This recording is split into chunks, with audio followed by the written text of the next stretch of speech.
Good morning बच्चों। आज जो है हम दो घात समीकरण से कुछ सवाल लेकर उपस्थित हुआ हूँ। इसके पहले आपने कई वीडियो देख चुके हैं, नहीं देखे हैं तो उसको जाके देख लीजिए। ये जो क्वेश्चन बताने चल रहे हैं बहुत इंपॉर्टेंट है, इस बार यूपी बोर्ड की परीक्षा में जरूर पूछे जाएंगे, ऐसी संभावनाएं हैं पूछे जाने की। आप आगे देखिए, इसमें क्या रखा है, द्विघात समीकरण ज्ञात कीजिए जिनके मूल क्या दिया गया है 3 और 1 कितना है 3 दिया गया है। मूल का मतलब यह होता है जैसे आपका दे रहा है अल्फा बराबर कितना दे रहा है 3 और बीटा बराबर कितना दे रहा है 1/3 ये दे रहा है। अब इसका सूत्र क्या है, इसका सूत्र है एक्स स्क्वायर माइनस, यहाँ लिखेंगे मूलों का योग फल, कोष्टक बंद कर देंगे, एक्स लिखेंगे प्लस मूलों का क्या लिखेंगे, मूलों का गुणनफल लिखेंगे। आप इसको ऐसे भी लिख सकते हैं x square minus alpha plus beta, x लिखेंगे plus alpha beta equal to 0। आप इसको ऐसे भी लिख सकते हैं, चाहे एक्स स्क्वायर माइनस मूलों का योगफल कोष्टक बंद एक्स प्लस मूलों का गुणनफल लिख दीजिए, और चाहे x square minus alpha plus beta कोष्टक बंद x plus alpha beta equal to 0। तो यहाँ से लिखेंगे एक्स स्क्वायर माइनस अल्फा का मान कितना दिया गया 3, बीटा का मान कितना दिया गया 1/3, एक्स से लिखेंगे प्लस अल्फा इंटू बीटा की वैल्यू कितना दी गई, अल्फा की वैल्यू 3 दी गई है, बीटा की वैल्यू 1/3 इक्वल टू 0। यहाँ से इस 3 को काट दीजिए। यहाँ आप लिखेंगे एक्स स्क्वायर माइनस इस 3 के नीचे आप 1 मान लीजिए, इस 3 का गुणा इस 3 का हर का गुणा इस 3 के अंश में करेंगे, 3 3 का कितना हो जाएगा 9, 1 का गुणा 1 में करेंगे 1 हो गया। अब हर में 1 है, यहाँ भी हर में 1 है, इन दोनों का आपस गुणा करेंगे कितना हो जाएगा 3, यहाँ एक्स लिखेंगे प्लस 1 इक्वल टू कितना हो गया 0 आपका। इसके बाद पुनः क्या लिखेंगे एक्स स्क्वायर माइनस 9 में 1 जोड़ेंगे कितना हो जाएगा 10 हो जाएगा, और इस एक्स को इसके साथ ऐसे लिखेंगे बटे 3 लिखेंगे प्लस 1 लिखेंगे इक्वल टू कितना लिखेंगे 0। अब ऐसी स्थिति में आप क्या करेंगे, यहाँ 1 मान लेंगे, 1 मानेंगे और उसके बाद इसके नीचे भी 1 मानेंगे। अब इसका हर में लासा कितना होगा 3, इस 3 में 1 से भाग करेंगे तो कितनी बार जाएगा 3 बार जाएगा, उस 3 का गुणा x में करेंगे 3x स्क्वायर हो जाएगा, माइनस इसका इसमें भाग करेंगे तो 1 बार जाएगा। फिर यहाँ कितना लिखेंगे आप 1 का गुणा 10 में करेंगे 10 1 के 10 प्लस इसका इसमें भाग करेंगे तो 3 बार जाएगा, फिर इस 3 का गुणा 1 में करेंगे तो ये हो जाएगा आपका। अब इसके बाद इसके नीचे पुनः 1 मान लेंगे, इस 1 का गुणा इस पूरी राशि में करेंगे, इस 3 का गुणा इसमें करेंगे तो 1 का गुणा 3x स्क्वायर में करेंगे तो यहाँ कितना लिखेंगे 3x स्क्वायर माइनस 1 का गुणा 10x में करेंगे 10x हो जाएगा, प्लस 1 का गुणा 3 में करेंगे 3 हो जाएगा, इस 3 का गुणा 0 में करते हैं 0 हो गया। आपका यही समीकरण प्राप्त हो गया। कह रहा था द्विघात समीकरण ज्ञात कीजिए जिसके मूल 3 और 1/3 हो। तो आप इस टाइप को इस तरह के सूत्र पे रखकर आप सॉल्व कर सकते हैं। ये पहला सवाल था। दूसरा सवाल आप देखेंगे, दूसरे सवाल में आपको क्या कह रहा है, दूसरे सवाल में कह रहा है अल्फा बीटा समीकरण 2x square minus 3x plus 5 equal to 0 के मूल हों तो alpha square beta plus beta square alpha का मान ज्ञात करने के लिए कह रहा है। तो सर्वप्रथम पहले हम यहाँ आदत लिखेंगे, क्या लिखेंगे 2x स्क्वायर लिखेंगे माइनस 3x लिखेंगे प्लस 5 लिखेंगे इक्वल टू 0 करेंगे। इस समीकरण में से पहले मूलों का योगफल ज्ञात करेंगे। मूलों का योगफल का मतलब अल्फा प्लस बीटा बराबर क्या होगा माइनस बी बाई ए लिखेंगे। तो यहाँ आप alpha plus beta equal to B की वैल्यू क्या है, बी की वैल्यू आपकी कितनी है, ये इस माइनस को यहाँ से लिखेंगे, बी की वैल्यू -3 है तो -3 कोष्टक में लिखेंगे, ए की वैल्यू ये है 2 है, यहाँ 2 लिखेंगे। Alpha plus beta equal to कितना हो जाएगा, ऋण ऋण धन हो गया 3/2 आ गया, ये अल्फा प्लस बीटा की वैल्यू हो गई आपकी। अब इसी तरह से अल्फा इंटू बीटा की वैल्यू निकालेंगे, अल्फा इंटू बीटा की वैल्यू c/a होता है, ये सूत्र है आपका। तो यहाँ लिखेंगे alpha into beta equal to c की वैल्यू आपकी 5 है, 5 लिखेंगे, a की वैल्यू कितनी है 2। देखिए ये a की वैल्यू है, ये b की वैल्यू है, ये c की वैल्यू है, तो आपका कितना आ गया 5/2 आ गया। अब इसके बाद ज्ञात क्या करने के लिए कह रहा है, alpha square beta plus beta square alpha का मान बताइए। तो देखिए यहाँ आप देख रहे हैं अल्फा स्क्वायर है और बीटा है, यहाँ बीटा स्क्वायर अल्फा है, यही दिया है। आपसे अगर हम इसमें से पूछते हैं तो उभयनिष्ठ क्या है, उभयनिष्ठ का मतलब जो दोनों में हो, तो यहाँ देख रहे हैं अल्फा स्क्वायर भी है और बीटा स्क्वायर भी है, तो यहाँ से अल्फा और बीटा को कॉमन कर लेंगे। अल्फा बीटा को कॉमन करेंगे तो ये बीटा तो बाहर चला आया है और ये अल्फा स्क्वायर था, अल्फा स्क्वायर में से सिर्फ अल्फा आया है, तो यहाँ आपका अल्फा बचा प्लस यहाँ क्या बचा, आपका बीटा बचा। ये हो गया।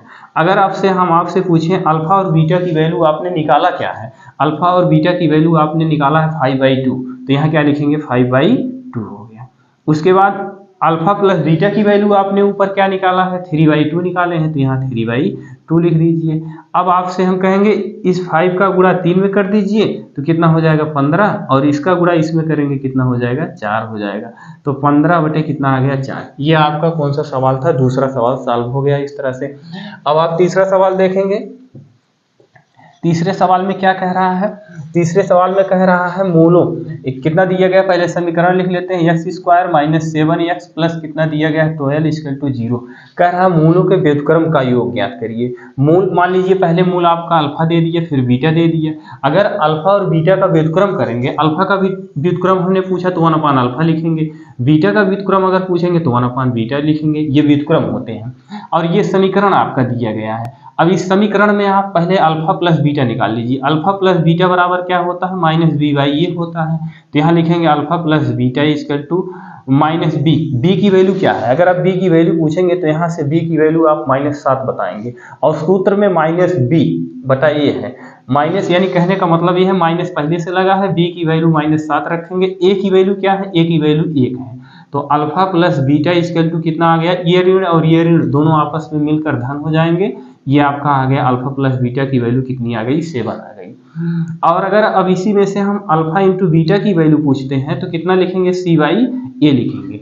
अब यहाँ से अल्फा इंटू बीटा = c की वैल्यू कितनी है, c की वैल्यू आपका यहाँ दिया गया 12, यहाँ 12 लिख लीजिए। a की वैल्यू कितना दी गई, a की वैल्यू आप लिखेंगे 1, अल्फा बीटा = कितना लिखेंगे 12। ये आपका इतना आ गया। अब इसमें पूछा क्या है आपसे, पूछा है मूलों के व्युत्क्रमों का योग बताइए। मूलों का व्युत्क्रम यहाँ लिखेंगे, मूलों के व्युत्क्रम का योग। व्युत्क्रम का योग क्या लिखेंगे, व्युत्क्रम का मतलब क्या होगा, पहले मूल आप अल्फा माने थे, अब जब व्युत्क्रम कह रहा है तो हमने आपको यहाँ देखिए बताया कि उसका क्या हो जाएगा, उल्टा हो जाएगा। क्या लिखेंगे 1/अल्फा प्लस 1/ क्या लिखेंगे बीटा। अब देखिए इस बीटा का गुणा इस अंश में 1 में करेंगे तो यहाँ बीटा हो गया, और इस अल्फा का गुणा 1 में करेंगे यहाँ तो अल्फा हो गया। अब इस अल्फा का इस बीटा के साथ गुणा करेंगे तो अल्फा बीटा हो गया, ये हो गया। अब इसको आप यहाँ पुनः लिख दीजिए, क्या लिखेंगे क्रम से अल्फा प्लस बीटा बटे अल्फा बीटा। तो हमने क्या किया, इसी पार्ट को ले जाके यहाँ ऊपर लिखा, यहाँ लिख दिए हैं। अल्फा को पहले कर दिया, बीटा को बाद में कर दिया। चाहे 2 + 3 जोड़ो, चाहे आप ऐसे जोड़िए 2 + 3 जोड़ो तब भी 5 होगा, 3 + 2 जोड़ेंगे तब भी 5 होगा। तो वही चीज़ हमने क्या किया, पहले अल्फा को कर दिया उसके बाद बीटा को कर दिया। तो यहाँ अल्फा प्लस बीटा की वैल्यू आपने कितना निकाला है 7, तो यहाँ कितना रखेंगे इसके स्थान पे 7, और बीटा की वैल्यू आपने कितना निकाला है, यहाँ निकाले हैं 12, तो यहाँ लिखेंगे अल्फा प्लस बीटा और अल्फा बीटा = कितना लिखेंगे 7/12। ये आपका यही उत्तर हो गया। ये सवाल आपका था मूलों के योग का व्युत्क्रम वाला, व्युत्क्रम का 7/12 आ गया आपका। इसी तरह से आप तीसरा सवाल देखेंगे। तीसरे सवाल में आपका क्या कह रहा है,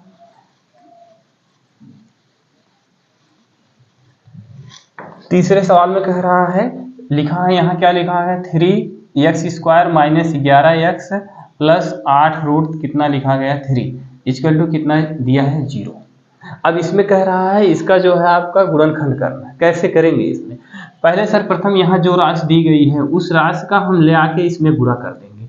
अब इसका अगर हम इसमें गुणा करेंगे √3 में, √3 गुणे 8√3 ऐसे लिखते हैं। अगर इसका इस √3 का गुणा √3 में करेंगे तो 3 हो जाएगा, गुणे ये 8 बचा हुआ है तो इसका गुणा करेंगे कितना हो जाएगा 24। अब आप ऐसा करिए 24 का गुणनखंड कर डालिए, गुणनखंड करिए, ऐसा गुणनखंड करिए कि जोड़ने पर 11 हो और गुणा करने पर 24 हो।